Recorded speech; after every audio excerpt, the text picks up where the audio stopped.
Hoje, o nome PlayStation é sinônimo de videogame. Com mais de 2 décadas de história, consoles de sucesso e franquias lendárias, é difícil imaginar um mundo sem ele. Mas e se eu te dissesse que o PlayStation só existe por causa de uma traição entre duas gigantes da indústria? Uma parceria que deveria mudar tudo e mudou, só que de um jeito que ninguém esperava.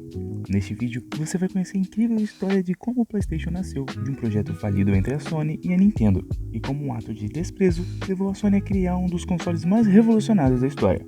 Vamos voltar no tempo e entender como tudo começou.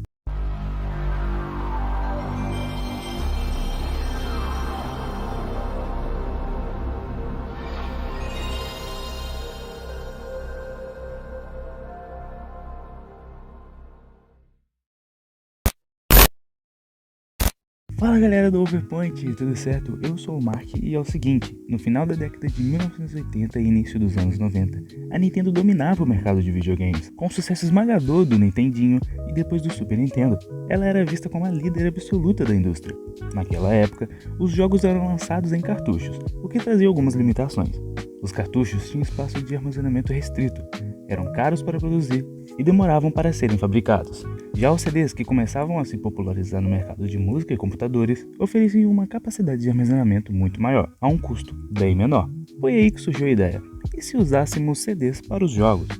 A Nintendo então percebeu o potencial e procurou uma parceira para desenvolver uma extensão de CD-ROM para o Super Nintendo. E quem ela escolheu? A Sony, uma empresa que até aquele momento não tinha envolvimento direto com videogames, mas era gigante em eletrônicos, conhecida por criar o Walkman e por dominar o mercado de áudio e vídeo. Em 1988, a Nintendo e a Sony firmaram um acordo histórico. Juntas, elas iriam criar um acessório chamado PlayStation, com os nomes separados. Esse acessório permitiria que o Super Nintendo rodasse jogos em CD. Além disso, a Sony também planejava lançar sua própria versão do console, que teria uma entrada para cartuchos e uma unidade de CD. Seria um sistema híbrido, compatível com jogos de Super Nintendo e CDs da Sony. Mas havia um problema. No contrato, a Sony teria total controle sobre o formato de CD utilizado no acessório. Isso significa que a Nintendo não ganharia royalties sobre os jogos lançados em CD, apenas nos cartuchos. Isso não agradou nem um pouco a Nintendo, que começou a desconfiar das verdadeiras intenções da Sony. Então, em um dos momentos mais polêmicos e dramáticos da história dos videogames, a Nintendo traiu a Sony publicamente. Em 1991, durante a feira Consumer Electronics Show, onde todos esperavam que a Nintendo anunciasse oficialmente sua parceria com a Sony, a empresa subiu ao palco e anunciou que estava trabalhando com a Philips, uma empresa rival da Sony, para desenvolver seu leitor de CD-ROM. A Sony ficou sabendo disso junto com o público, uma traição ao vivo. O projeto conjunto foi cancelado e o protótipo do primeiro PlayStation, aquele híbrido de cartucho e CD, foi engavetado, ou quase. Após a traição da Nintendo, a Sony poderia simplesmente ter desistido. Mas ao invés disso, decidiu continuar o projeto por conta própria. Ken Kutaragi, um engenheiro visionário da Sony que havia liderado o desenvolvimento da tecnologia para o leitor de CD, acreditava que a empresa tinha tudo para entrar de uma vez no mercado de jogos. Ele convenceu os executivos da empresa de que não seria um risco, mas uma oportunidade. E assim nasceu o PlayStation, agora sem o espaço entre as palavras. A Sony transformou o protótipo original em um console 100% baseado em CDs, mais barato de produzir, com muito mais espaço para gráficos, músicas, vídeos e jogos mais complexos. O projeto foi totalmente reformulado e em 3 de dezembro de 1994, o PlayStation foi lançado no Japão. No ano seguinte, em 95, o console chegou aos Estados Unidos e Europa. Na época, o mercado já estava disputado, o Sega Saturn também havia sido lançado e a Nintendo preparava o Nintendo 64. Mas o PlayStation tinha um trunfo: facilidade para desenvolvedores criarem jogos, graças à tecnologia em CD e um marketing agressivo voltado para um público mais maduro, diferente do tom familiar da Nintendo.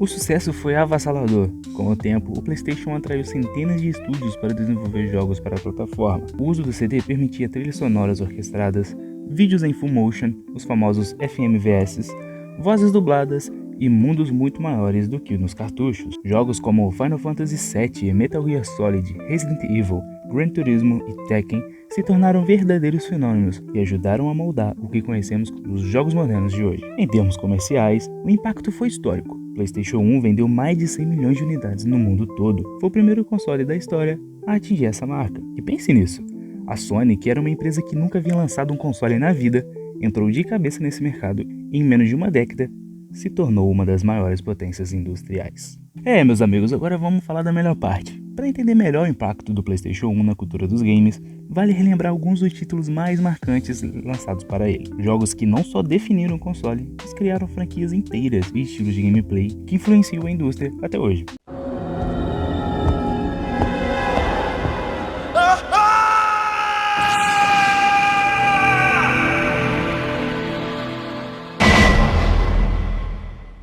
Começando com Resident Evil, lançado em 1996 pela Capcom, ele praticamente criou o gênero de survival horror nos videogames como conhecemos. No jogo, você controla membros da equipe STARS, presos em uma mansão infestada por zumbis e criaturas grotescas. O ritmo é lento, tenso, com limitação de munição, puzzles e uma câmera fixa, que aumentava ainda mais o medo. Foi um sucesso tão grande que virou franquia, virou filme, virou referência e tudo começou ali no PS1 com gráficos poligonais.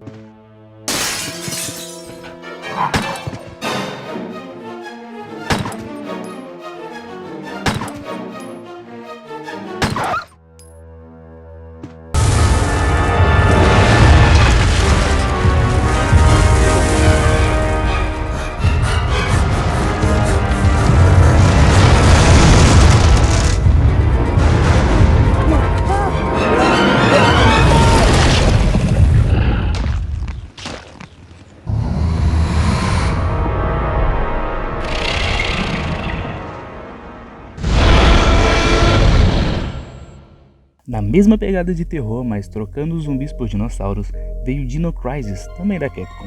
Lançado em 1999, criado pelos mesmos desenvolvedores de Resident Evil, o jogo usava cenários em 3D e focava mais em ação e suspense. A protagonista, Regina, precisa sobreviver em uma instalação científica onde experimentos com dinossauros saíram do controle. Era como um Jurassic Park com armas, e o realismo dos dinossauros assustava de verdade.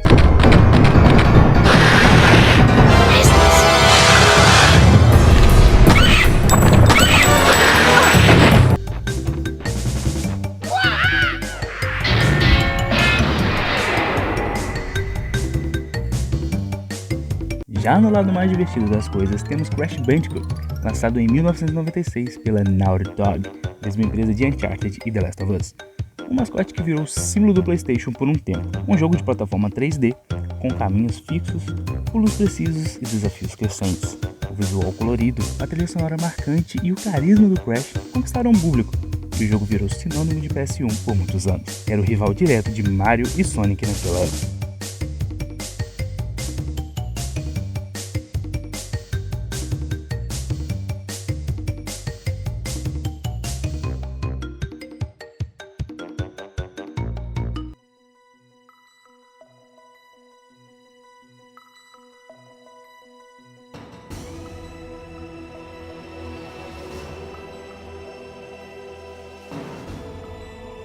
E falando em revolução, não tem como deixar de mencionar Metal Gear Solid, lançado em 1998 pela Konami e dirigido por ele mesmo, meus amigos, o GOAT, viciado em PES, Hideo Kojima.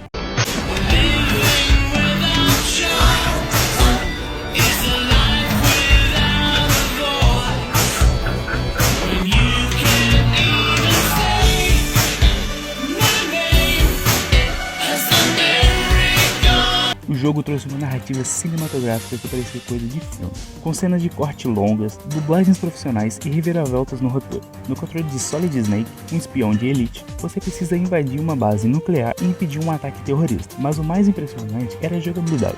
Ao invés de sair atirando por aí, você era incentivado a se esconder, usar estratégia e infiltração. Foi um divisor de águas no gênero de ação furtiva e mostrou que os videogames podiam contar histórias complexas e maduras. Foi uma experiência completamente diferente de tudo que existia até então.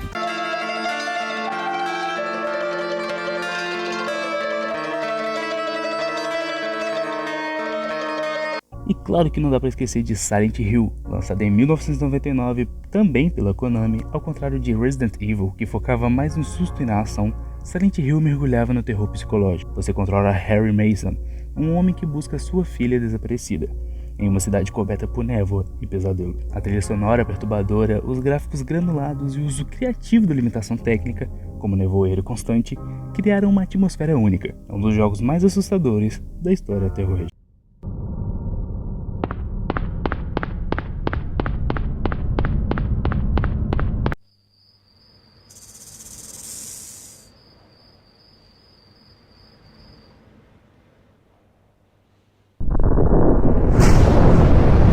por fim, temos a história da icônica Lara Croft em Tomb Raider, lançado em 1996, um dos primeiros jogos a misturar ação, exploração em 3D e resolução de puzzles com um personagem carismático. Lara se tornaria uma das maiores protagonistas da história dos games, enfrentando armadilhas, criaturas mitológicas, tumbas antigas ao redor do mundo. O jogo marcou a época pela liberdade de movimentação em ambientes tridimensionais, algo raro na época, e ajudou a abrir caminho para a era dos jogos de aventura moderna. Esses são só alguns dos muitos jogos que fizeram do PlayStation 1 um fenômeno, e é impressionante pensar que tantas franquias icônicas começaram ali, no primeiro console da Sony. Com tantos sucessos e inovações, não é exagero dizer que o legado do PlayStation mudou o rumo da história dos games para sempre. O que começou como uma simples parceria entre empresas se transformou em uma revolução no entretenimento digital. A traição da Nintendo, que parecia um golpe mortal para a Sony, se tornou o maior presente que ela poderia receber. E o PlayStation não apenas se consolidou como um sucesso, como também deu origem a uma das marcas mais poderosas no mundo dos jogos. Hoje, com o PlayStation 2, 3, 4, 5 e futuros consoles por aí, a marca permanece viva, relevante e com uma base de fãs enorme e apaixonada. O mais curioso é pensar que tudo isso só aconteceu por causa de uma disputa comercial mal resolvida, uma traição e a determinação de um engenheiro chamado Ken Kutaragi, que acreditava no potencial dos games como ninguém. E aí, você já conhecia essa história? Imaginava que o PlayStation nasceu por causa de uma treta com a Nintendo? Se você curtiu esse vídeo, deixa o like e se inscreve no canal. Não custa nada, pô. Dá essa moral aí que me ajuda muito. Eu queria agradecer muito a vocês também no fundo do meu coração por ter batido aí 100 inscritos no canal. Muito obrigado mesmo. Pode parecer até pouco, mas pra mim já significa muito. Muito obrigado mesmo, galera. Então já se inscreve aí para não perder mais vídeos como esse. Nos vemos na próxima.